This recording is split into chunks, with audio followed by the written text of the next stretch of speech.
என்ன விதமான ஒரு கல்வி இங்க வரணும்னு நாங்கெல்லாம் ஆசைப்பட்டுக்கிட்டே இருக்கோமோ, எல்லா கல்லூரி பள்ளிகள்லயும் போய் சொல்லிக்கிட்டே இருக்கோமோ, அந்த மாதிரியான ஒரு பள்ளிக்கூடத்தை ஆச்சாரியா இங்க கட்டமைச்சிருக்காங்க. ரொம்ப ரொம்ப வியப்பா இருக்கு. இந்த குழந்தைகளை பாக்குறப்ப பொறாமையா இருக்கு. எனக்கு கான்பிடென்ட்டே ஒரு கட்டத்துல உடைஞ்சிருச்சு இந்த பிள்ளைங்க எல்லாம் பேசுறத பார்க்கும்போது. ஒரு பையன் வந்து சொன்னா, I want to become a world class astronaut. எனக்கு வியப்பா இருந்தது.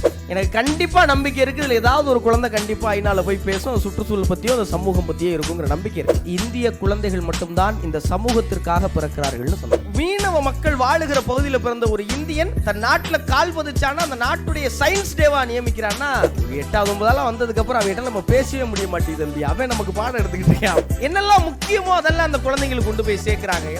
எல்லாத்தையும் கொண்டு போய் சேர்க்கிறாங்க. மூளைக்கும் வேலை கொடுக்குறாங்க, உடம்புக்கு வேலை கொடுக்குறாங்க. இவங்கள்ட்ட இருந்து நம்ம கத்துக்கணும் நான் விரும்புறேன். இதெல்லாம் ஒரு 50 வருஷம் முன்னாடி 60 வருஷம் முன்னாடி நம்ம முன்னோர்கள் பண்ண பயிற்சி.